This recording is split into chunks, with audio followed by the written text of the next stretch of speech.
few weeks ago, I uploaded a video on the proven temperatures and methods that you can use whilst heat styling to minimize heat damage on your hair. Now, we didn't have time to go through heat protectants in that video, so that's exactly what we're doing in today's video. I'm going to be talking about ingredients that have been clinically proven to prevent heat damage, as well as sharing some of my favorite finds of products that actually contain these ingredients in them. So make sure you stick around till the end of this video so that you don't miss out on any of those recommendations. Okay, let's get into the video. Now, when we talk about heat damage, that doesn't just look like one thing. Heat exposure largely causes a few different types of damage to the hair. The first one, as you will have seen from our previous video, is damage to the cuticle layer. Now, when this happens, this usually leaves the hair feeling rough and looking dull. Structurally speaking, this looks like cracks, lifts, holes, chips, and gaps along the cuticle layer. These are gaps and chips that, when followed with brushing or combing, will result in huge chunks of the cuticle layer being ripped off your hair. Yeah, it's not cute. The second kind of damage that you usually find in hair as a result of heat use is the denaturing of hair protein, which is largely keratin. Now, as you guys probably already know at this point, hair protein is what is responsible for our hair's strength, our hair's elasticity, as well as the body of our hair. Which makes a lot of sense when you consider that heat damaged hair can often look visibly thinner and look like it's lost its bounce, as well as natural curl pattern. The third kind of damage that you can get from heat use is the depletion of lipids, as well as smaller proteins and or amino acids. Now, these are both crucial primarily for moisture content and moisture retention within the hair. So a loss of your hair's natural lipids, as well as smaller proteins or amino acids, can ultimately result in a decreased ability to retain moisture, as well as a reduction in the pliability of the hair, which, as you can imagine, will translate to hair that is increasingly rough, fragile, and easy to break. Now, the fourth and final type of damage that you will typically see with hair that has been heat damaged is the loss of or damage to your hair pigment, otherwise known as melanin. Just as a side note, everyone has melanin regardless of what color your hair is. There's just different types of melanin. Some are darker than others, some are redder than others, and some are blonder than others. But when heat use is abused, this can result of the loss of your natural hair color, which in conjunction with loss to the cuticle layer will result in hair that just looks duller overall. So given what we know about the different types of damage that can be inflicted on the hair as a result of heat use, let's have a look at the different ingredients that can help reduce the different types of damage that we're getting from heat use. Now, you guys will remember the study from my previous video, but for those of you who haven't seen it yet, they essentially studied the effect of different temperatures and how much damage they inflicted on the hair's cuticle layer. Now, that was the topic of the other video. Seriously, if you haven't seen it yet, you probably want to go ahead and cue that video to watch next. But what we didn't discuss in that other video were the ingredients that they found to reduce the cracking effect on the hair cuticle. Now, these ingredients were glycerin and propylene glycol.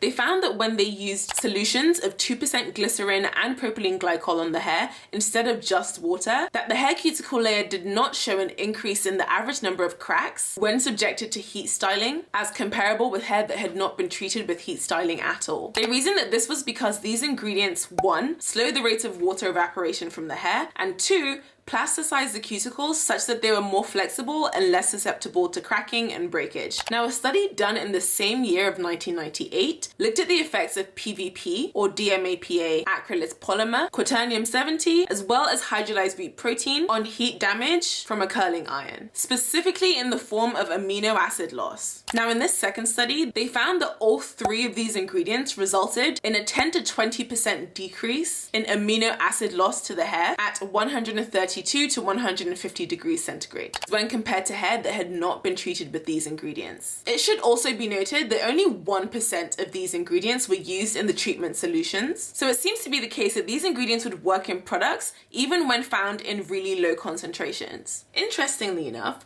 the first study found that hair that was treated with quaternaries and polymers did not protect the hair from cracks to the cuticle layer. But the fact that this second study found that these exact same ingredients, although they may not protect the cuticle layer from cracks, do protect the hair fibers from protein and amino acid loss, and that tells us that it would be beneficial to look for products that contain a good combination of these different proven ingredients so that they can tackle the different types of heat damage. So on the one hand, you have the glycerin and the propylene glycol that would help with preventing the cuticles from cracking. On the other hand, you have quaternaries like quaternium-70, PVP, and hydrolyzed wheat protein that when used on the hair would help reduce the amount of amino acid loss inflicted on the hair as a result of heat use. Now, in addition to this, scientists have also found that when combined with a silicone, these quaternary ingredients like quaternium-70, or in this case, quaternium-22, these ingredients also make the hair less susceptible to heat damage in the form of protein loss. Now, although the specific ingredient used in this particular study was silicone quaternium-22, this same effect of reduced protein loss has also been found to be true for protein-bound silicones, like hydrolyzed vegetable protein PG-propylsilantriol and hydrolyzed wheat protein PG-propylsilantriol. Now, seeing as we're already on the topic of silicones, it's probably good for me to note that silicone ingredients like dimethicone or amidimethicone have also been proven as good heat protectants for the simple fact that they have low thermal conductivity. Now, that just simply means that they absorb and transfer heat at a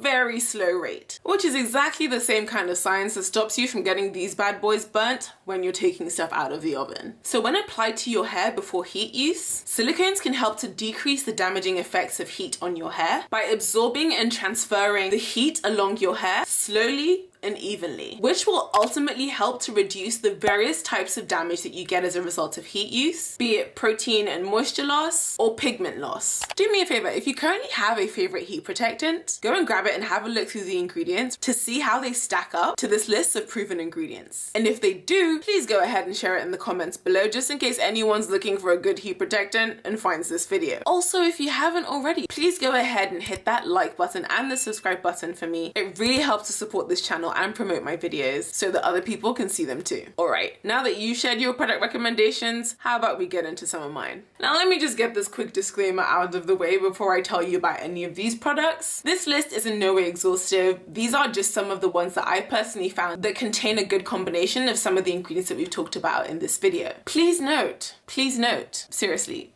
please note that some of these products will include other ingredients in them that you personally may not like to use on your hair. So before you buy them, I would 100% encourage you to have a look through the ingredients and bear those things in mind when selecting which of the following products might work best for you.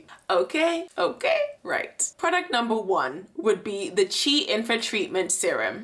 Now, out of the ingredients that we've already discussed in this video, you will see that this product includes glycerin, some quaternary ingredients, amidimethicone, as well as propylene glycol. From personal experience, I would say that this product is really good for blowouts, as well as straightening hair. Because it's a serum, I would say it's probably more palatable to be used on coarser, thicker hair textures than finer hair textures, especially if you want a lightweight, bouncy blowout or straightened look that isn't going to weigh your hair down too much. But if you have coarse hair, that's not something you have to worry about with this product. It will definitely help to reduce the amount of frizz and make your hair a bit easier to manage. Product recommendation number 2, and that would be the John Frieda Heat Defeat Protecting Spray. Again, as you can see from the ingredients list, this product contains propylene glycol, glycerin, hydrolyzed vegetable protein PG-propylsilantriol, as well as styrene sulfonate copolymer. Now, unlike the Chi Infra Treatment Serum, because this is a spray, I would definitely say that if you have fine textured hair and you're looking for a good, well-rounded heat protectant, this is definitely an option for you that will get the job done without weighing down your fine hair texture. Product number 3 is the ouidad Advanced Climate Control Heat and Humidity Gel. Again, looking at the ingredients, we can see wheat amino acids,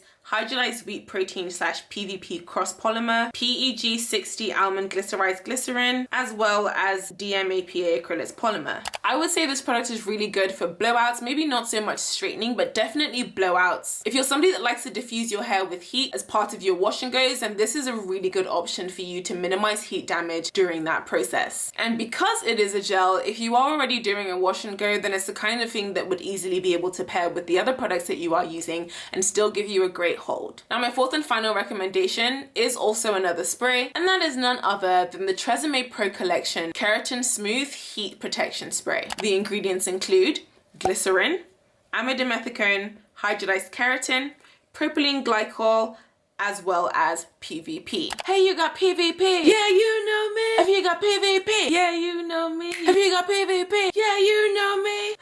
Seriously, where is my record deal?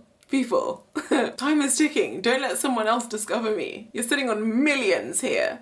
billions even. Okay, before I forget what this video is actually about, this Tresemme heat protectant spray is really good for blowouts. It's really good for straightening as well. Because it's really lightweight, it's something that you can use whether your hair is coarse, thick, or fine, and it will get the job done. Now, whilst all of these products are great when it comes to being well-rounded heat protectants, another method that I like to do, especially when I'm using a heat protectant that maybe doesn't have as much of a combination of all of these ingredients, like say the Icy Fantasia Heat Protector Serum, which is actually one of my favorites. What I like to do in those situations, which is something that you can also try, is using a leave-in that contains these ingredients in them. That way, it all adds up to make sure that you are fully covered on all sides. Look, all of these products are great, but the final thing that you want to keep in mind here is the fact that no matter how good a heat protectant is, heat protectants are not designed to completely eliminate heat damage. They will at best reduce it by 25 to 50%. So finding and using a good heat protectant is only about half of the equation. The other half is making sure that you are keeping your heat styling and your heat use to the bare minimum, especially if one of your priorities is maintaining hair that is healthy for years to come. Anyway, that's all from me today, guys. As always, thank you so much for watching, and I'll see you in my next video. Bye. Mwah.